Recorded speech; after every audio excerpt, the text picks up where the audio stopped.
Welcome to the only daily podcast focusing on compliance news of the day. Each morning, start your day with a cup of coffee and Tom Fox, the voice of compliance, to hear about 4 of the top compliance, corruption, or leadership stories you will need to start your day. The Daily Compliance News is a production of the Compliance Podcast Network.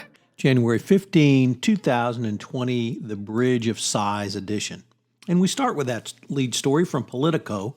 The U.S. Supreme Court is hearing the appeal of one of the defendants in the Bridgegate case. This is the case where Chris Christie got mad at a mayor of Fort Lee because he wouldn't give money to Christie's campaign or do something else Christie wanted, so they shut down the George Washington Bridge to bring pain to the city. And 2 Christie officials were indicted and convicted over corruption over this issue. And now the Supreme Court is hearing their appeal. So it's going to be interesting to see if the court will continue to limit public corruption prosecutions and allow corruption by our politicians. Next up, from the Houston Chronicle, the Trump administration has decided that employees of the U.S. Forest Service cannot discuss climate change and greenhouse gas emissions during when opening up national forests to new rounds of oil and gas drilling. I suppose the first point is, why on earth are we opening up national forests when we don't need it?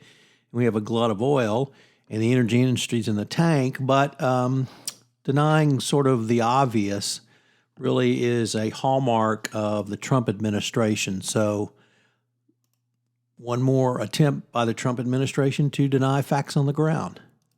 And it's interesting because our next story really deals with how business is responding to this. From the New York Times, it reports that BlackRock CEO Larry Fink, in his annual letter to chief executives, said that climate crisis will reshape finance and it presents a high sustainability-related risk. The fact that businesses do recognize that facts on the ground do present risks, of course, as well as opportunities, really goes against the grain of the Trump administration, but it shows that as much as the Trump administration does not want to admit to the facts on the ground, businesses have to. And he is encouraging every company, not just energy companies, to rethink their carbon footprints, saying awareness is rapidly changing, and I believe we're on the edge of a fundamental reshaping of finance. The evidence of climate risk is compelling investors to reassess core assumptions about modern finance. Now, whether that means you need to remove energy companies from your stock portfolio or some other type of risk management, I would leave that up to you. But really, we're seeing businesses take the lead on a wide variety of topics, and I can't think of one that's more clear than greenhouse gases, climate change, and the environmental factors, because they are going to present risks and they are going to negatively impact businesses. Finally, from the Washington Post, a story about the new CEO at Wells Fargo, Charles Scharf. And he spoke about the challenge of turning around, obviously, one of the most broken, toxic cultures around. He made the CEO of Walmart about 3 months ago, and the bank's profits fell during the first quarter, and he said, belying or rather stating the obvious, our results are not as strong as we aspire to be.